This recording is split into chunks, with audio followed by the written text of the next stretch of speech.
right, good evening, and welcome to lecture number 1526. And I am Matt Van Valkenburg, formerly the Secretary of Royal Asiatic Society of Korea, and I would like to welcome, by way of, we already did the boilerplate, yeah, okay. So, RES Korea expresses sincere thanks to our generous sponsor, Asia Development Foundation, for their continuing support. And we are joined tonight by Samuel Alexander Denny Jr. And Mr. Denny is a native of Fort Worth, Texas, who has lived and worked in Japan and South Korea for almost 27 years. Since March 2006, he has taught in the Department of English Education at the Seoul campus of Sangam University. He holds an MA degree in East Asian Studies from the University of Hawaii at Manoa and is co-author with Mr. Ji-Hoon Suk of Through the Gate of Violet Glow, a short historical survey of the northwestern neighborhood of Seoul, published in 2018, and author of Five Nations, One Life, The Extraordinary Journey of Dr. Kyoung-jin Kim, published last year. So tonight he will speak with Mr. Kim about his life experiences, and after the lecture there will be time for questions. So please welcome Samuel Denny and Dr. Kim.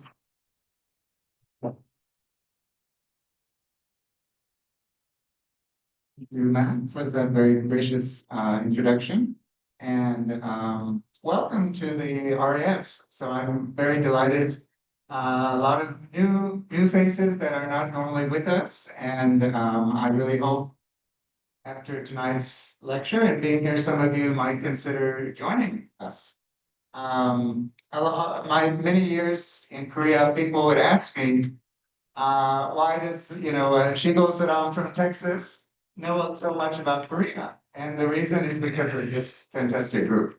So I've learned so much from the RS about this amazing country. And so I really hope some of you will consider joining us.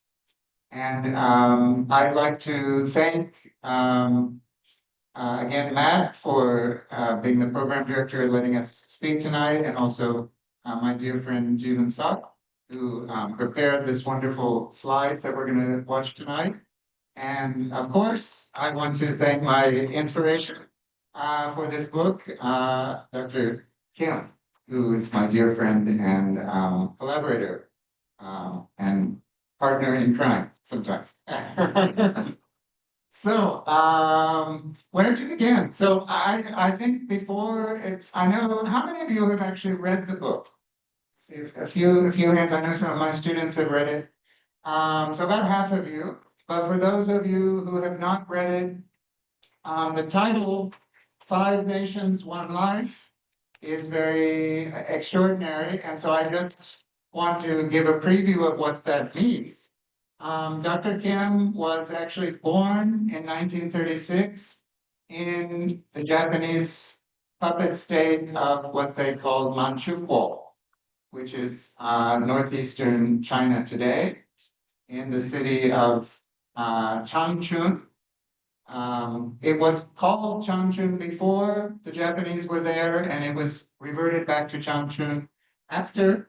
But when Dr. Kim lived there, it was Shinkyo, reading from right to left, right? New capital. And then you can also see the Pinyin Chinese here, and then Russian also. Because Manchuria was said to be, five races united. That was what the Japanese propaganda said. Of course, about 90% of the people who lived there were Han Chinese. And then there were, of course, Koreans and Japanese, Mongolians, and some people put Russians in that group of five, right? And some do not. We're going to see a picture later where there's clearly depicted as a Russian. The Russians had special status there, right? So the first country under which Dr. Kim lived was Manchuria, and then he came back to Seoul at the very end of the war, as the war was ending. And so briefly, he lived under Japanese rule here. Because remember, the US Army did not arrive in South Korea until September the 8th. Took a long time for the US Army to get here. So you were under Japanese rule here in Seoul. Then the third nation he lived under would be the US military government under General Hodge. And of course that lasted until 1948, when the Republic of Korea under Lee Seng-mon's government was formed. And then briefly for about 3 months, you lived under North Korean rule. So that's the fifth nation. So when I learned this, I just thought someone has to write this down. And finally I managed. It took me 20 years, but I finally managed to do it. So, all right, so we've got our first slide here, and I guess, Ji-hoon, I guess we can move on to the next one. It's a little film about Manchukuo.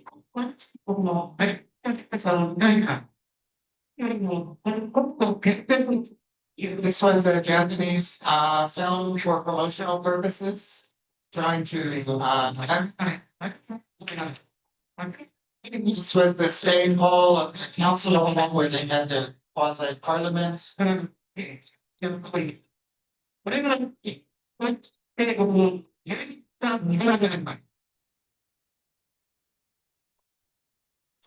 economic development plan.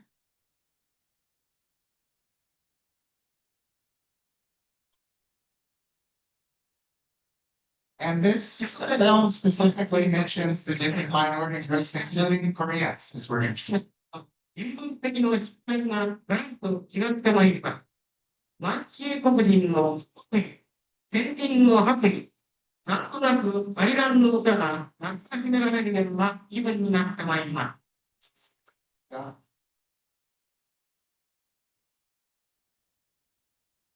By 1945, almost 2 million Koreans were living in Manchukuo.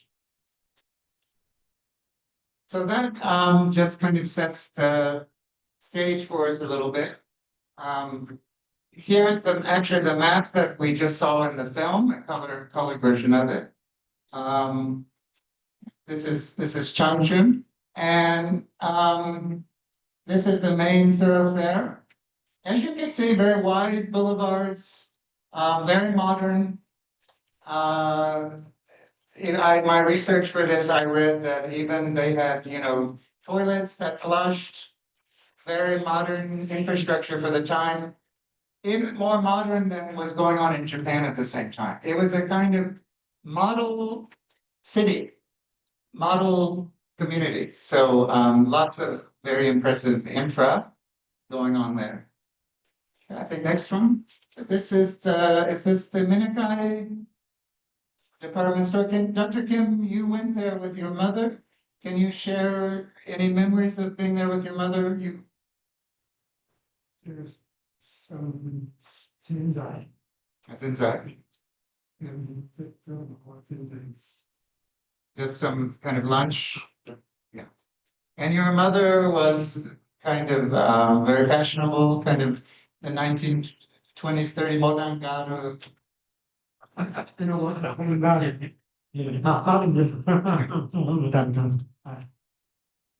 And yes, here we can see this is what these are ladies from 3 different countries. She's Chinese, Japanese, and Korean. So this was again showing the multiracial aspect that the Japanese were trying to promote there. And here's a map of the city. And what was the park you remember going to? The Kodama? Kodama Koi. The general, after General Kodama. Right. He was a Japanese general in the Russo-Japanese War of 1904-1905. Over here. Anyway. Okay, and this is very interesting. So Dr. Kim's father was a Komoan public servant in the monopoly office. And thanks to Ji-hoon's research, this is the location of where the monopoly office was. this is where Dr. Kim lived, where the store is. Because you remember your exact address and you told Ji-hoon and he filmed it. So you can see it was not very far walk for your dad to go from the house to the monopoly office in Changchun. 신기로 그랬듯이 26마로 58는 18. He can still remember the exact address in Japanese to this day. Amazing. And Mr. Sok found it on Google Maps, and that's why we can see how close it was. And I think the next picture is actually, this is actually the monopoly office. But Dr. Kim, you said you don't remember this building. So your father might have been in a different building, because I think during the war, they used this building for other purposes. But if you notice the architecture of this building, for those of you who've been to the art museum near Doksugun Palace, it looks a little bit similar because, according to Mr. Sok, one of the associate architects was the same man, same Japanese architect who involved in this building and also the high court building near Doksugun, the one where everyone got divorced. So we're not supposed to walk on that road with our partner. Right. I haven't verified that. Okay, thank you. All right, this is Dr. Kim's father.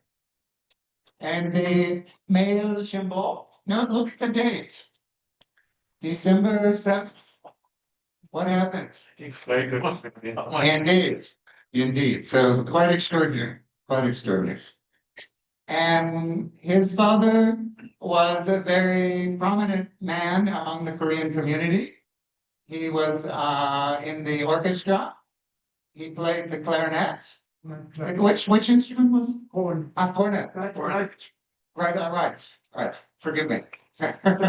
And he was the kind of manager of the soccer team, right? Manchurian. All Manchurian team. And notice this article is not in the Manchurian newspaper. This was in Seoul, right? So the Korean community here was proud of this Korean community in Manchuria, which is pretty extraordinary. But I think this demonstrates how prominent a person within the Korean community Dr. Kim's father was. Dr. Kim, please, you're too far away from me. I'm lonely. So, Dr. Kim, can you share a little bit about your father? I know he taught at the Sunday school. He taught Korean language in the church. And when I was a small boy, I forgot the word. Okay. I'm Korean age 90. I forgot everything home without waiting. Me too, Dr. We have the same problem. So I just wanted you to share a little bit about your father, but you did. Oh. So, and this article Mr. Suk found for us, right? In his research. So, all right, can we go? Okay, this is an important one, right? So notice again, the kanji here, the hanja, is talking about the great Manchurian Empire. And notice the costume. So this, to me, he looks like a Russian. So in this depiction, they're including Russians as one of the 5 races. As I said, that was not always the case. The other depictions, they had the Han Chinese and the Manchus. Sometimes they're combined. But in this one, they have the Russians as one of the 5 races. And notice the flags. So we have the Manchuria, the flag of Manchukuo, but what is this thing in this?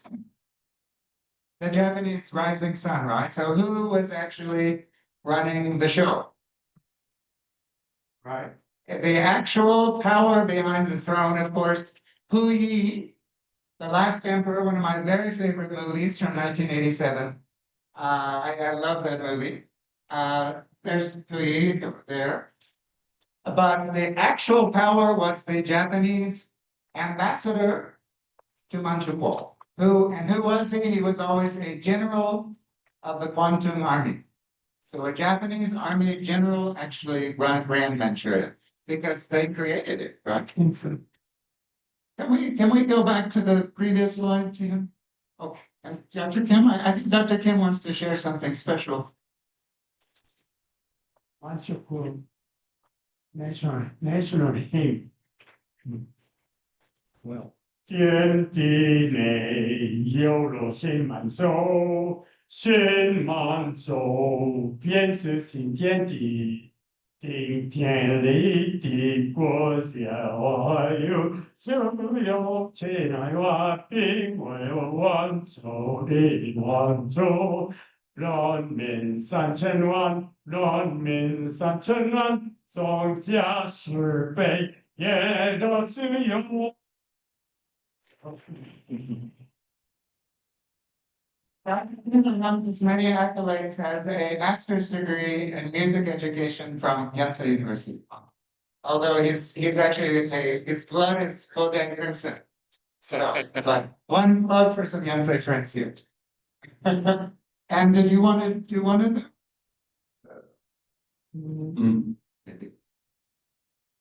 Next, Japanese national.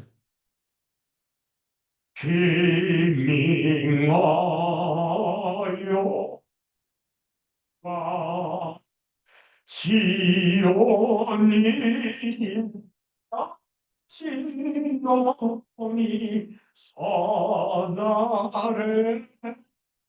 이 신고 이와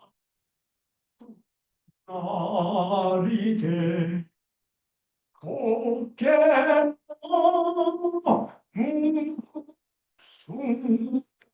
무슨 말을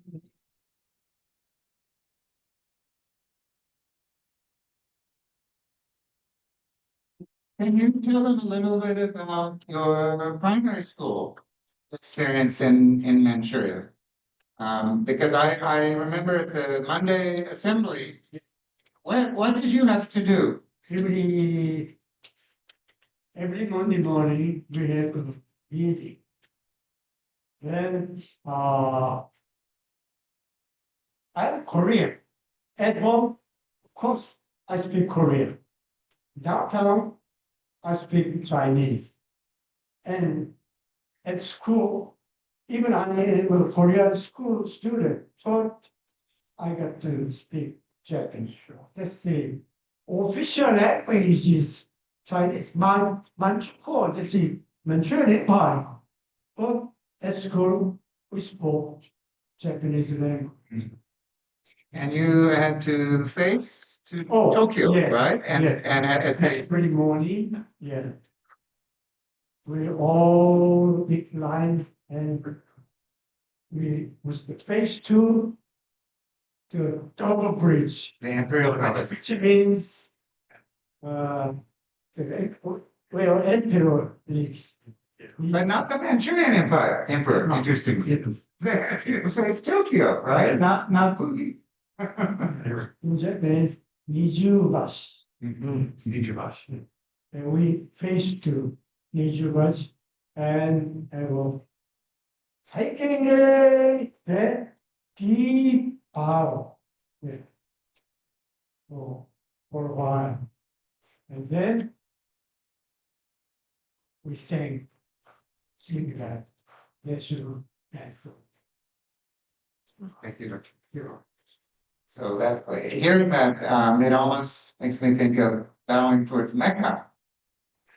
That they actually bowed towards the Imperial Palace from Manchuria, facing towards the Imperial Palace. It's remarkable the links that they're into. When you were supposed to be, as you said, a subject of Manchurian Empire, not Japanese Empire. Okay, Jim. Okay, so we've mentioned Puyi. He was actually installed as the puppet emperor in 1934. He had been the last emperor of China in 1912. He was deposed in the revolution in China. So from 1912 to 1934, he was living kind of as a playboy, enjoying his life. If you watch the movie, then the Japanese snatched him up and installed him in 1934 as the emperor, but again, he had no actual power. And extraordinarily, this was the moment when I knew I had to write a book about this. Tell them that what happened when the motorcade passed by.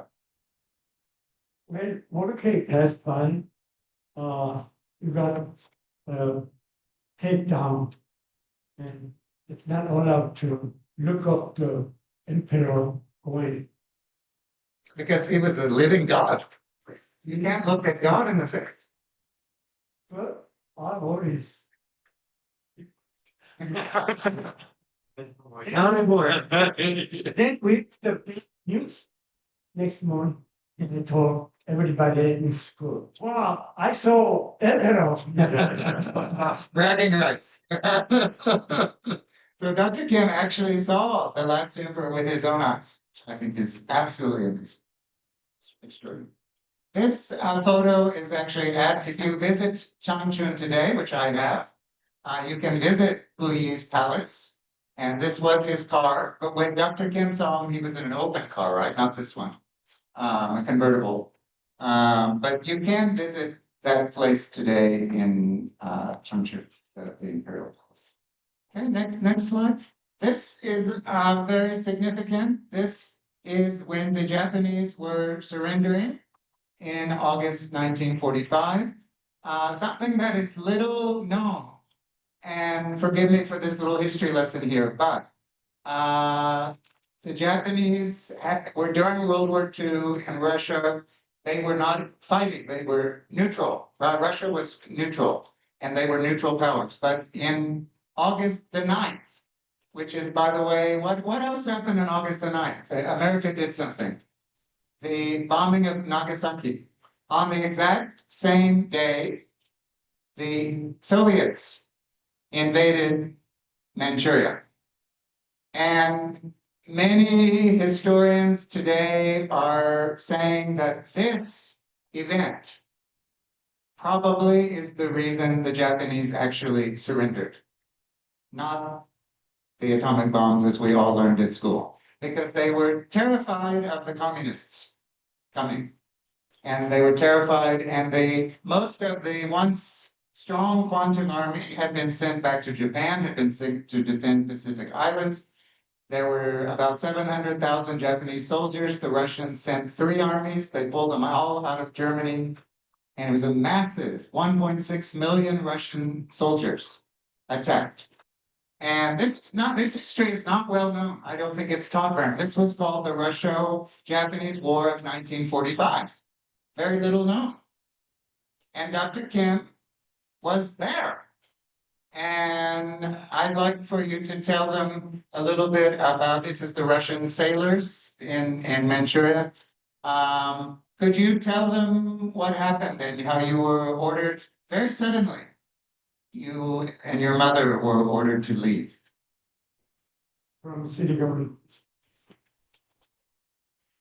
The family, the higher officials' family got to retreat, Evacuate. evacuate for a few days.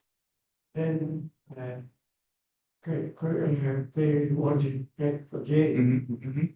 We are told like that. And you got about a couple of hours to get to Changchun railroad station.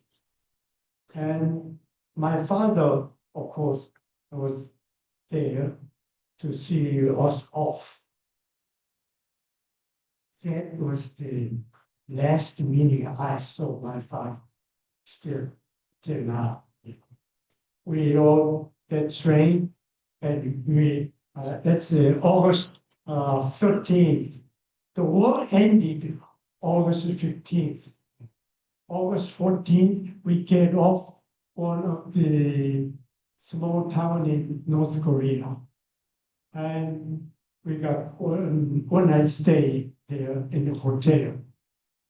Next day, I woke up and very noisy outside. I So down the street, there I saw the strange flags and people are shouting and marching. I asked my mother, Mommy, what's that flag in Japanese language? So the people down there shouting, stop using Japanese language there. Mom, oh, come here. And what was that flag, Dr. Kim? Of course, Taegukgi, national flag of Korea. That was the first time you ever saw it. You'd never seen it growing up, ever. Even in the Korean church, probably it was illegal. You could have never displayed it. So it was the first time you saw the flag. So that's very poignant. And you had a pet, right, in Manchuria that you couldn't take with you. Was it what was it? Baby chicks? And your mother said the chicks can't go with us.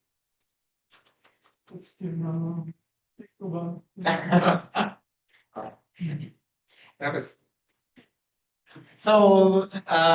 This Mr. Sok thinks it's quite possibly this train Ajia could very well be the train that Dr. Kim took on August 13th. Notice how modern it is. As I said at the very beginning of the lecture, Manchuria had very modern infrastructure, including trains. Again, the Japanese people who lived there, they would go back to Japan and they'd say, well, the trains in Japan are like toy trains compared to these fancy trains we have in Manchuria. And if any of you have visited Japan recently and you know the Shinkansen, one of them, the famous one, is called the Hikari. That original Hikari was from Busan to Changchun. That train was called Hikari, which means what? Light, right? The bright light. So the trains were a very big deal. And of course, Dr. Kim was on a train very much like this one, escaping under government orders, thinking he would return shortly, and of course, never was able to return again. So Asia, this is the rear car, the kind of viewing car at the back of the train.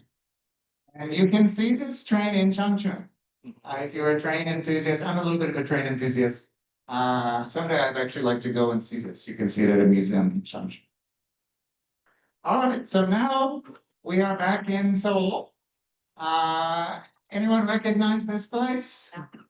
The Namsan, which of course the Japanese had their largest Jingu, their largest Shinto shrine. The steps, of course, are still there today. The most important one. That's right. And Dr. Kim, can you share what you saw when you were a little boy in elementary school living back in Seoul and you saw at Namsan? The small one Jeep. Climb up the stairs.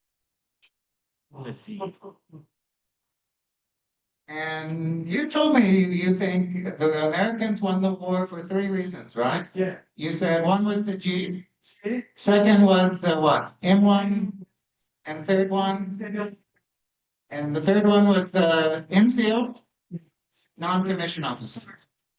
Because, you know, the German and Japanese, if their officers were shot, they didn't know what to do.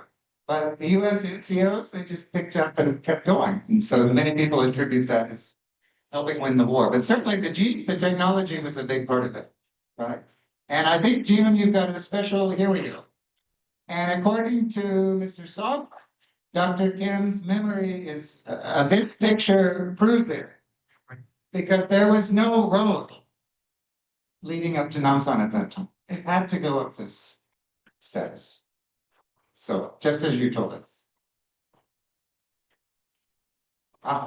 Very handsome boy, October 1949. Right before the war. The war is coming, right? Okay, next year. All right, this is, anyone recognize this place? This is from 1950, right before the war. Anyone recognize it? Miyari Koge? This is very cool. Northern part of it. And when you were standing there, Dr. Kim, I think you saw a lot of refugees, right? Can you share a little bit about that? This is right as the war was starting. And the war broke out June 25th. Every day, June 26th, June 7th, I went to the top of the Minari Koge and I'm looking the refugees came from the north. I asked like this, day 26, where from? Hodge. I say, next day, where from? Dongducheon. They are coming. Closer. So, And 27th night, I ran into Gyeongbokgung, the Changdokun, Changdokgung. here, Changdokun House, to take shelter. And you spent the night there, right? Yeah, I spent the night. But this Changdokgung, we couldn't enter into Changdokgung, but that day it's very free. It's possible. You were there with many other refugee people. And what do you remember seeing there at that night? Oh, the North Korean shooting various kind of guns, huh? Wow, the fire lines from north to south. You could see It's very last day. it's all lit up with all the gunfire and the flares. We can see now, Namsan. It's lit up. Yeah. So he took refuge. And also, if you could share, this is something I noted in the book. When the war first started, you actually saw some Soviet yachts, right? And it was not the first time you had seen yachts, right? Can you share that? I think that's, in my opinion, this is a very unique experience you had. I saw yak in Manchuria. Yeah. The army. In August 45. And then you saw again, Again here in Seoul. June 1950. So I suspect that he's one of the few people who saw them both those occasions. Yeah. Few days I saw yaks. Everyone understand yak? That's the Soviet aircraft. And we now know, and Jacko could confirm this, that there were Russian pilots actually fought at the very beginning and flew those units at the beginning of the. We have evidence about that. First few days, they have never seen again. Yes. Oh, really? Yeah. Instead of they appeared P-51, F-51, F-81. Yeah. U.S. Air Force US Air Force plane. had total air superiority after maybe 2 or 3 days. You didn't appear anymore Soviet aircraft. Not only in North Korea, in South Korea too. Entire And it's, sky. thank you for sharing. All right, and this was the Jonro Kukmin Hakyo. And there are two very interesting things that happen. Number one, and I know Matt and Jacko have done research on POWs. Dr. Kim believes that he saw American POWs held in this building from the very beginning by the North Koreans. And also, when you came here for a kind of recruitment ceremony, the North Koreans were trying to get young Seoul students to join the People's Army. But you were not very interested in that. And can you share what happened with you and your friends at this ceremony that you attended? the 30-year student, middle school, can recruit. Mhm. And I was second grade. You were gonna see them off. They who told me to go and see them off at the Chongno primary. Mhm. Then some second grade go up to Stage. the stage and he said, "Why not? We also joined the army." So I told my friends, "Hey, I'm going to run away. If anyone follow me, go ahead." And about 20 of them followed me. And after that, I never go back to school.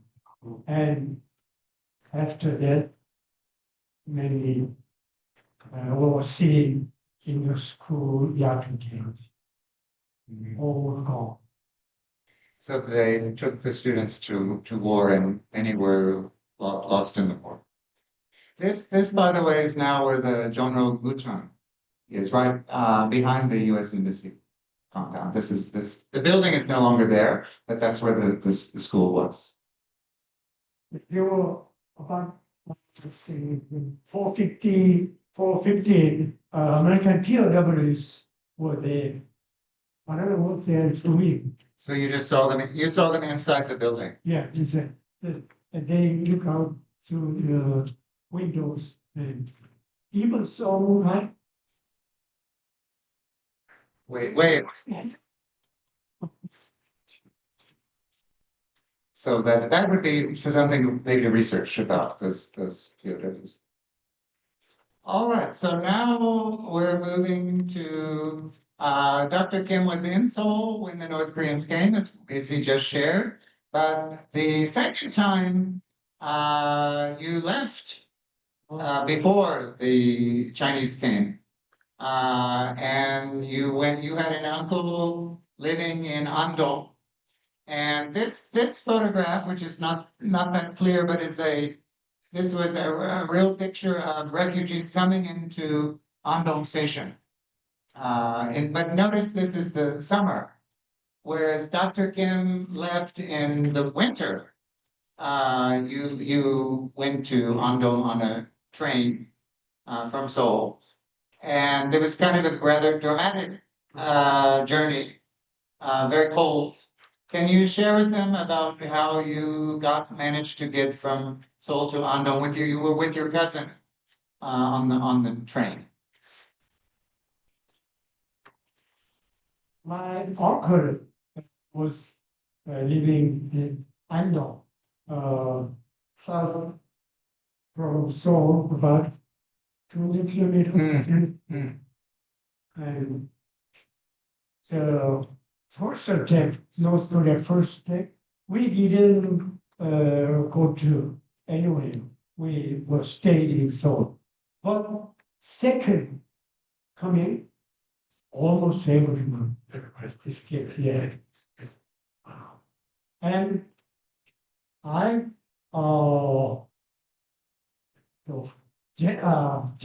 January 4th, they came up, but early December, I ran to, Your mother sent you to my mother sent me. because it'd be safer.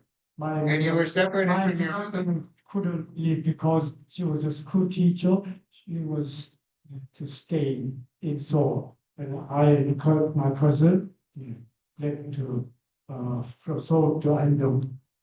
It takes only 1 week. Only 1 minute. From now to how it's from March to Andong. I had my my mother in some chimpanzees. You know what chimpanzees? About a couple hundred chimpanzees and Canadian made ice hockey skates. And because he had grown up in Manchuria, right? He didn't escape. and some clothing. and what else? You had your dictionary, very important. Yes. Sansedo. Japanese, Korean, and English Japanese dictionary. Yes, Sanseido. Because why not Korean? Korean at the time, Korean dictionaries, the papers not so good. So I bought the Japanese dictionary and I will take the and the train I wrote was Upless train. No, it's cargo train, no cover at all, not a passenger car. Open air. No passenger car. It's a cargo train. They said it was freezing. 1 week. Yeah, 1 week. I had just hot food just 1 day. About near to Kyoung-jin. Then rest of it, I just Jimpans. It was frozen like a rock.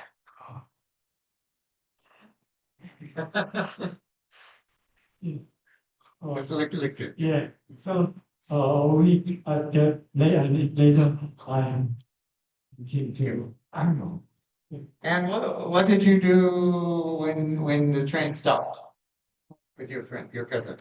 Because my cousin and I, every time when the train stops, we enjoy ice skating. We make a picnic, yeah, right. Enjoyable season. Yeah. You made the most of it. Made the most. All right, next one. So this is Andong Station, where his uncle was working. But you said your uncle actually lived in a dormitory, behind is where you were living. 1 mile. From the station. And you encountered some US Marines, right? Yeah. At Andong, when you were living with your uncle. Can you tell us a little bit about where they had come from and what their condition was and what you saw? Maybe you have heard Hagaruri. Or the northern part, Hangyong Namdo, northern part, the first Marine Division. They retreat from the Battle of Shorin Reservoir. They're brutal type. hills. The whole song, what is over, the song, first we fought for right and freedom to keep our honor clean as noise or retreating to Ando, I saw. And you had to bring them hot water and Yeah, every morning we gave them hot water. They wash faces and shave. what did they call you? I didn't know. At first, they go, hey, we need hot water. Ask body. I know what body means. I didn't know. Because Korean students' heads were shaved, so they called them balding, like me now. You didn't get the reference? And your uncle, how did he entertain the Marines? Your uncle? Oh, yeah. My uncle is some time to the Marines with violin. He's not so good, but all is it. He called some Marines. Hey, come in, sit down.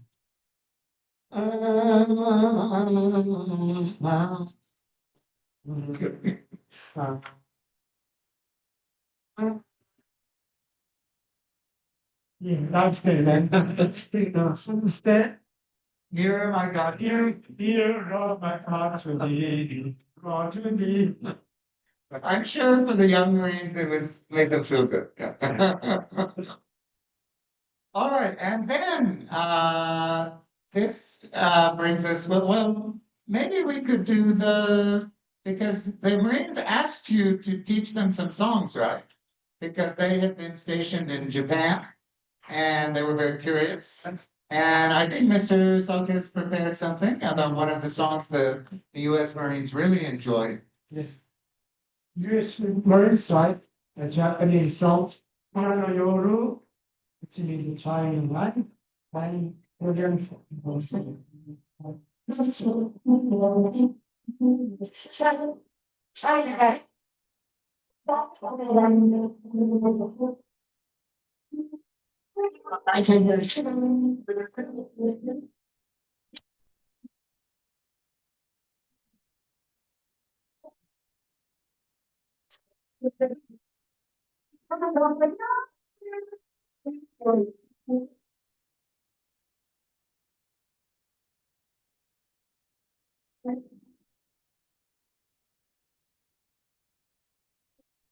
And you can find this in the annex in the States because so many US soldiers brought this record home. So it's still very commonly found in the US today. They loved this song and they asked Dr. Kim to teach them to sing it when they were, living in the dormitory in Ando. And so he taught them what it meant and he taught them the song. And there was another song that yes, yes.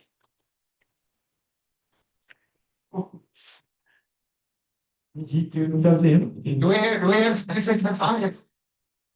Let's play another favorite. That's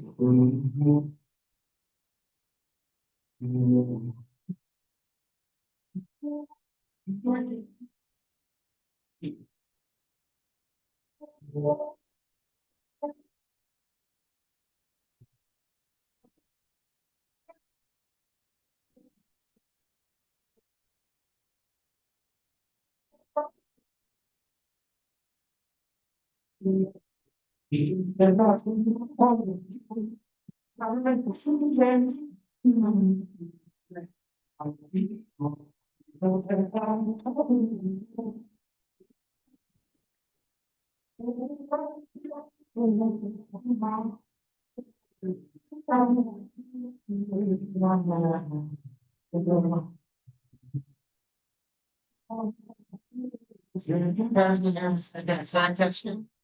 Fine.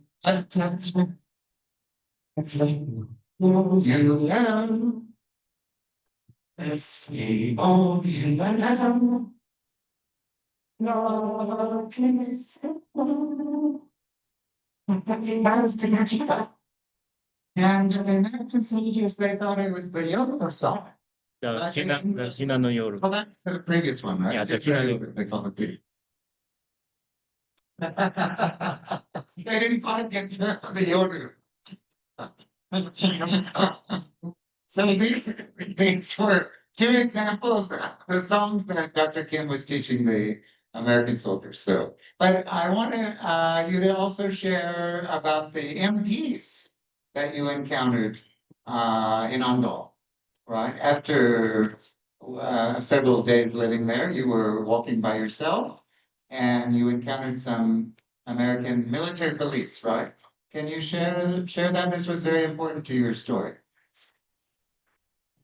When I walking down the street, I met two MPs walking with the road sign. And one of them asked me, "Hey, boy, hey, Morty." Yeah. Where are you going? Me? I don't know. What do you speak?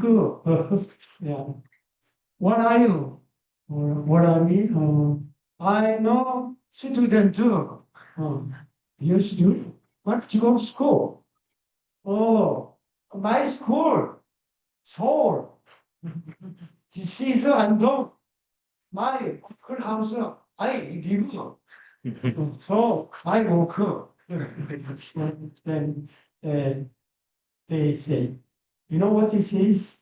They're into speed limit 50 mile per hour, 50 mph. Can you translate into I'm second year grade. My English is not so good. What did you Yeah, have with you? but wait a minute. I always carry the dictionary. Yes. Sunset. Dictionary. Go down and show. Is it not? Yes. It means 20 mile per hour. Right? Oh, good. You got home. Well, I uncle and me same house live. So, this MP company is going to north, yeah, because if we got the cities, then we go continuously, we go to north. So you can join us. How about that? Mm. Okay, me, Paul, uncle, ask okay? That's fine. I, So basically, Dr. Kim, that's how you ran away with the U.S. Army for 1 year. Did you ask your uncle for permission, Dr. Kim? of course, I did it. Very valuable. So you literally ran away with the U.S. Army for 1 year. This is what I meant to write.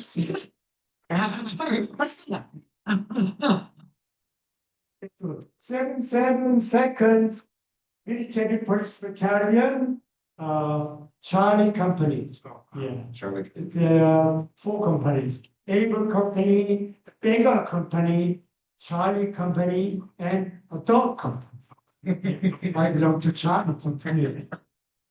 So you were with them for about a year, and then you ended up at Yongki here in Seoul.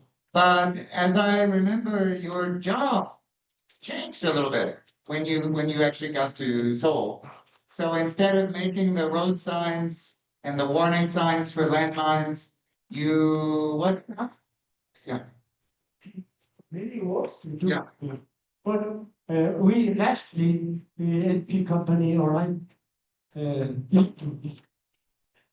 and our job was to check the papers to cross Han River at the time, yeah. Identity paper. So without the papers, no one can cross the Han River. So many people tried to cross at night by drunkens. Some died, yeah. But And you were looking for your mother because you had been separated. And I think when you were working with the MPs, with the checking the papers, you met your cousin. And wasn't she able to tell you where your mother was, right? And can you tell a little bit of that? at the time, I was only 16, but I am very big man, you know. I led my cousin to cross the Han River without paper. I told some MPs, this is my cousin. She want to cross the river. Okay, you understand? All right. Then they go to Seoul Station. Yeah. So my few Shinkyo, family, Yeah. and the relatives Relatives, really. without the wind fade away. Yeah, word power, vocabulary, go It happens to all of us. without wind. So because of meeting your cousin, you were able to find out that your mother was in Daejeon and this wonderful picture. And this is the moment of their reunion after the war in Daejeon. Dr. Kim actually wrote this poem, which was, I think, based on the song lyrics of the era. And I think this is actually the book cover. Because it's such a beautiful moment of reuniting with his mother. Looks like a country book. And this is also 1953, a picnic with friends. Very stylish, right? Very stylish, most stuff. Very, very stylish. I, All right, Dr. Kim, do you want to share a little bit? Because another aspect which you've already seen through his beautiful voice, Dr. Kim also is very accomplished in music, and he started directing choirs when he was a middle school student, very young at the church. And I think this picture, there's Dr. Kim there. this is a high school. Yeah, high school, yeah. But you started middle school, right? Yeah, yes. This is Sunday school choir. Mixed choirs, 56 after the war. I directed the high school students choir at the church as a college board. 19. 56. Wow. There's Dr. Kim there, on the Uh, left, yeah, with the big smile, some kind of church drama. church drama. Maybe. And please tell about this lady, Dr. Kim. Oh, Slade is she attended Korea University. At the time she was a Korean student, and She introduced you to, get introduced to Pilgrim Choir in 8th Army at that time. 8th Army. So I became a tenor, bass singer in the 8th Army South Post Chapel Choir. This lady was a Korean University student. so Dr. Kim's connection with the US military continued, right? He sang at the 8th Army Southwest Chapel, and then he later directed choirs there and at the Gimpo Air Base also. So his connection with the US forces continued for many, many decades after the Korean War. And of course, here the love of ice skating again, and Doksugun Palace there. And this, yeah, student days.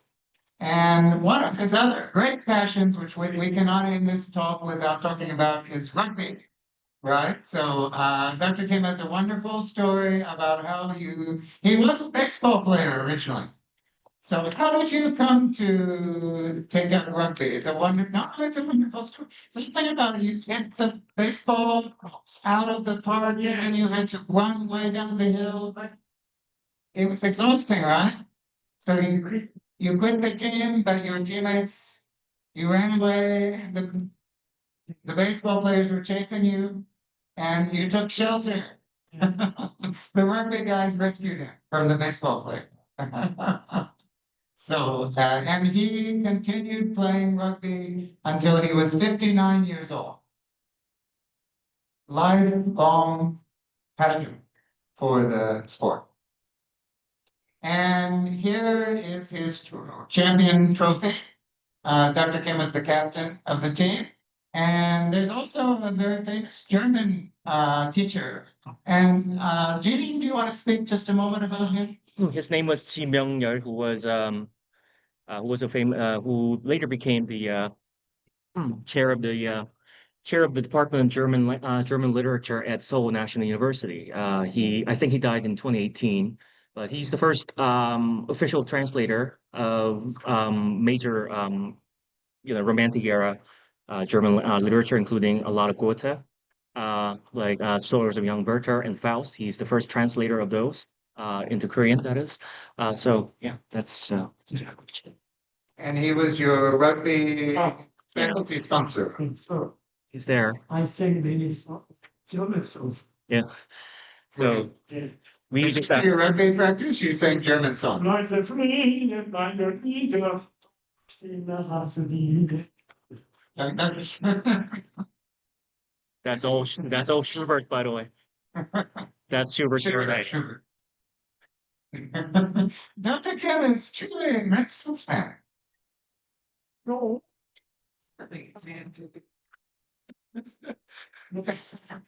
Okay. This is, of course, Korea University, another very famous composer, Mhm. i.e. Seoul. Yes, Kyoung-jin. who my friend Adela was talking about earlier tonight. Yeah, And there's here him he is again. again. Very famous composer. Do you want to speak a little bit about him? he's named Lee Hung-yeon. Yeah, very outstanding composer. He wrote so many songs, beautiful songs. Yes. And he was your Glee Club Yes. faculty Yes. sponsor. Yeah. He was director. I was Student leader. You can see him at the edge of you can see Dr. Kim at the edge of the Ah, photo. here's yeah. So student leader and the official leader, of the Glee Club. Korea University. Young man. And his rugby Hodge, Korea University. Rugby. OBs here, old boys. Oh, And this brings us to yet another momentous event in the modern history of Korea. Dr. Kim was involved in the April 19th revolution in 1960. This is actually April 18th. These are all Korea University students who were brutally attacked by thugs. And you always told me that this is why the April 19th revolution happened, right? What happened on April 18th? I You went on the 18th, right? Yeah, students. right. They You didn't go on the 18th. Yeah. like And on the next day, Dr. Kim, you were friends on the 19th. Some of your friends asked you to accompany them because you were a sportsman as a almost kind of protection for your friends.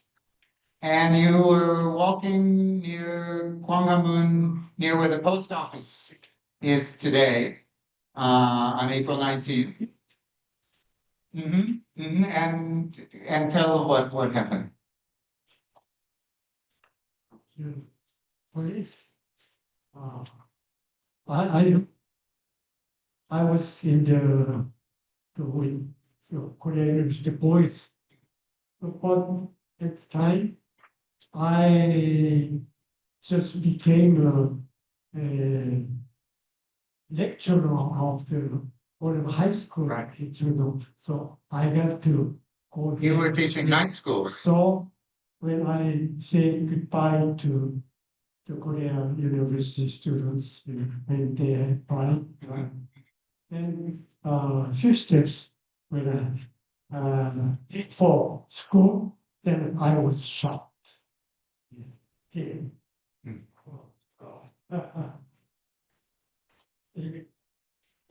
It wasn't, and I can beg Fused to it. operate. You had several operations, right? In several. And this is Dr. Kim recovering at the medical center, which still exists today.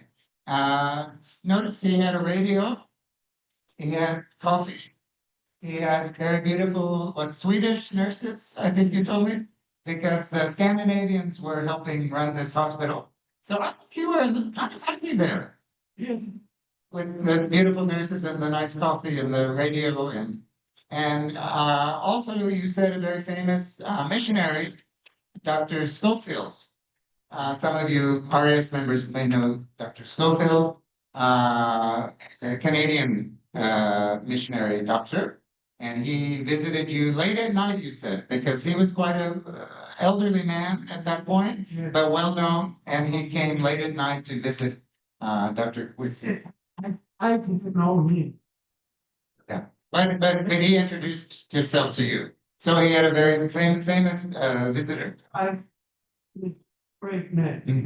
Yeah, Matt has written about Dr. Schofield for the Korea Times. And so if you're interested, Google Dr. Schofield and Matt's article. Here is a graduation photo, and the leaders of the April Revolution honored, accumulated hard work and dedication, graduated from Korea University yesterday. So Dr. Kim was a kind of student representative of all the honored Kote graduates who had participated. Of course, some sadly perished as well. And with his dear mother, graduation photo. This is the school where you worked as an English teacher for 20 years. Your first teaching job. Jungdong High School. And if you know where the Somerset Hotel is, this is where this, in my book, one of the last photographs is Dr. Kim and I visited, and where the tree is there, there's a picture of that tree and Dr. Kim and I standing there. One of the last photos in the book. You said you could see the monks at Chodesa playing with the church. Yeah, with the monks were playing the game. You could see from the school. And among his other many accomplishments, he was in an opera. This is Carmen. Gino, do you want to speak a little bit of? So he was between 1967, I believe, from to about 1971. He was a participating singer at the Seoul National Opera Company, singing small but important roles. This one, of course, is here. Don Canero, I think it's called the character's name. He's the boss of the smuggler who has he's the smuggler boss who appears in the Act 3 of Carmen. So that's him in the full costume, and of course that's literally him on live on stage singing that role. But I think Dr. Kim has to say about the eye patch. The eye patch. I earned much money. To say well,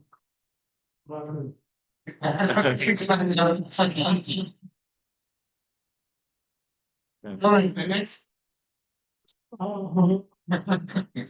You can still do it. And this is at, believe it or not, Gimpo Air Force Base. This is the chaplain. And this is Dr. Kim's late wife and his two daughters. And she's a professor at Suwon Daehakkyo. And actually, the elder daughter, believe it or not, lives in Texas, where I shall soon be returning. So I have met her before in Texas and look forward to seeing her again. And I very, very much hope that the fact that she and I will both be in Texas, that somebody here will bring Dr. Kim to Texas to visit us someday.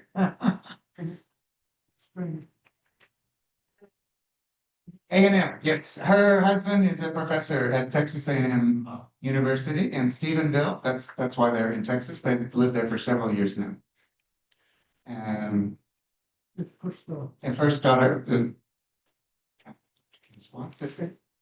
Kimpo, also Kimpo, or maybe the Yonsa.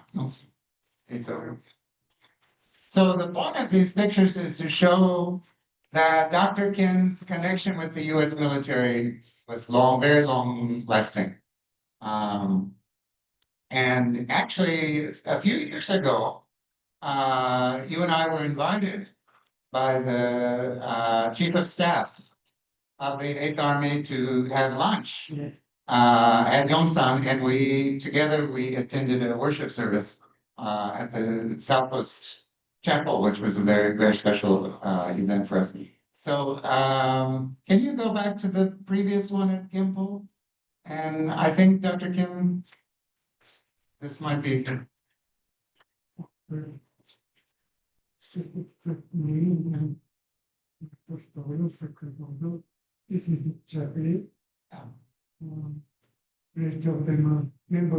All choir members, okay.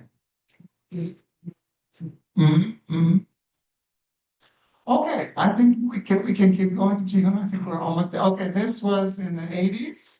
Dr. Kim was on television. This was a Chuseok performance. He was the MC. The NBC performance. Thank you, Mina. Recreation Association. You were the leading of the. Is there a clip of this? You said, Jihoon, I can't show it now, but yeah, But there's actually- it does exist. television that still exists. And Old Boys, this is the rivals, Kode and Yonsei. As I said, he played until 59, right? Played rugby. And lots of, this is directing choirs. Lots of his, this is with the rugby students, Kode. Very active career.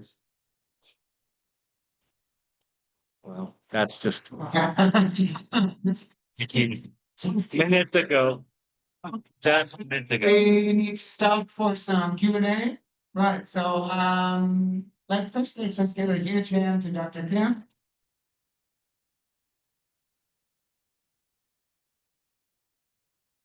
And I think we have maybe 10 minutes or so for you. Anyone have any questions? That's just To part with you on August 13th, 1945. Why did he stay and let term? So Because the big companies, the office. I see. He was on vacation. yeah, he was a kind of public servant. And they said all of the high level people have to stay here, but your dependents can go. He was on, Dr. Kim, we think, was on one of the very last trains to evacuate from Manchuria. But of course his father never. I made it the station last. It's 1945, August 13th. Yeah. That was the last. Wow. So as he was on the train, the Emperor Hirohito surrendered as he was riding.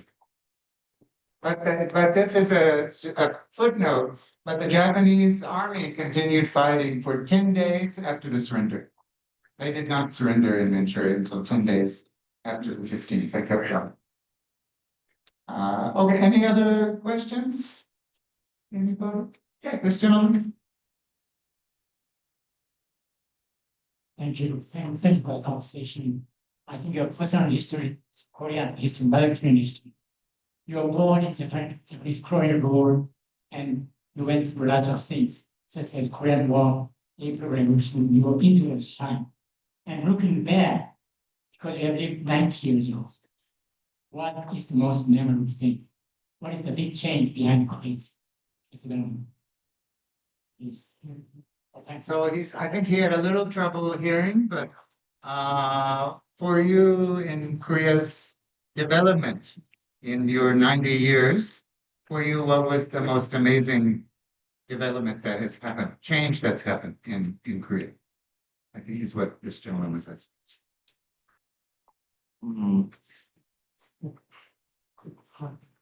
I think a little bit hard to answer, but thank you so much for your question.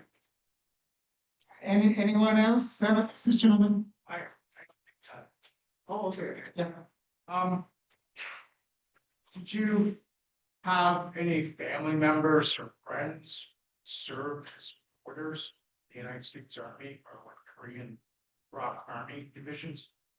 As porters? Porters, Like, they're like the you can say on the UN command, they're like the unsung heroes, but they're never, I've seen a few pictures. I read a few books on the Korean War. I got some more, but they're hardly ever mentioned, only in passing. I just wondered if you had any friends, relatives, that sort of. porters, like men that were helping the US Army, like carry supplies and did you have any friends or anyone that you knew that was doing that?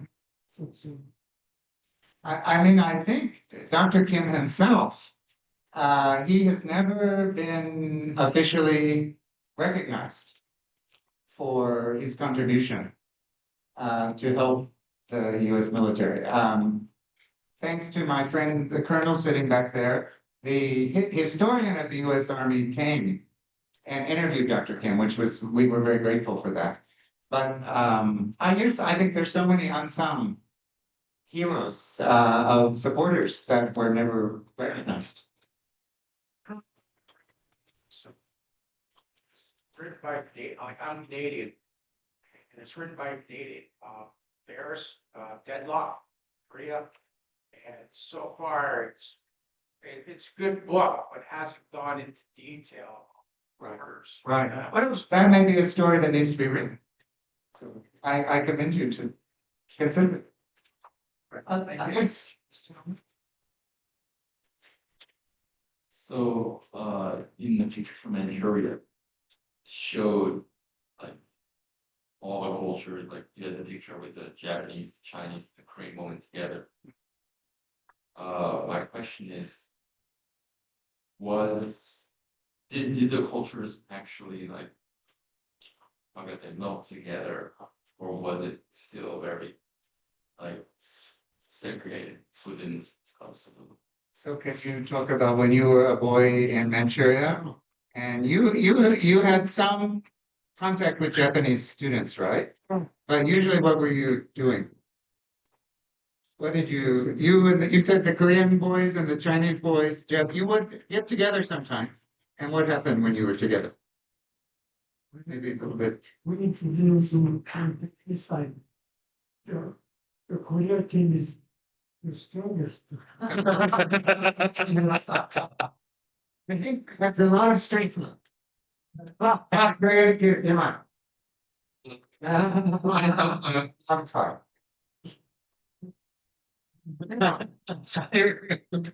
So you didn't mess with the Korean boy.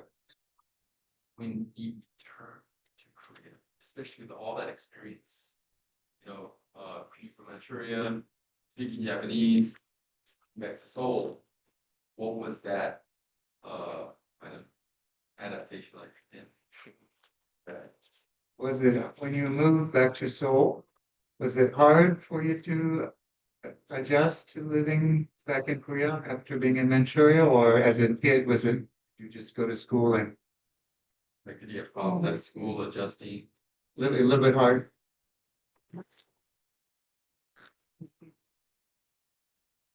I think it naturally would have been a hard adjustment at first, but Right. he got into school. He was very active, as we learned from his church.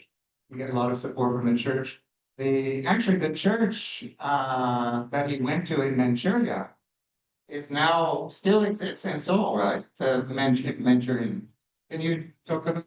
That's a big church in Kyoung-jin.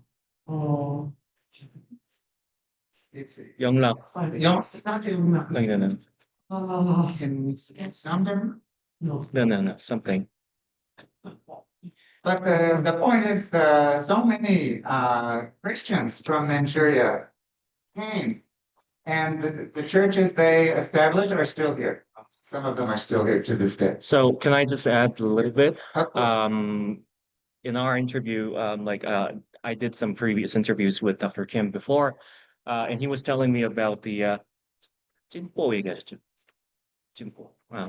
공돌이 하시고. So he used to play ball games, 찐뽀 as they call him, 찐뿌 or yeah, right. So yeah, he occasionally played some games, just ball games and few things, and then but at the same time, he also, I think another thing that you just talked about, the adaptability of things. I think he also told me about stories of him when he was in the Korean church in Manchuria. He was never taught how to read or write Hangul, so he had to write In katakana. in katakanas and Yeah. You had to memorize the Bible verses with katakana. You could speak Korean, but you couldn't read it. You never taught you. I wrote in Japanese words, Korean. That's the Japanese language can explain so much, not like Korea. Yeah. Korea. Okay, fine. But just to quickly go back to your question, most of the mixing of the races, I think, was propaganda. But there was a real hierarchy in Manchuria. However, I have to say very quickly that the Koreans were privileged compared to the Chinese and the Manchus living there, because remember, Koreans were subjects of the Japanese Empire, which gave them legal rights that the Chinese and Manchus did not have. So although they were not equal to the Japanese in any stretch, they were better. There was a hierarchy of nations, and the Koreans were second after the Japanese, very clearly so. And his father's rather privileged position, to some degree, shows that. The fact he was on that evacuation train shows that a little. Major Orient history. You know more than I. Anyway, thank you all so much.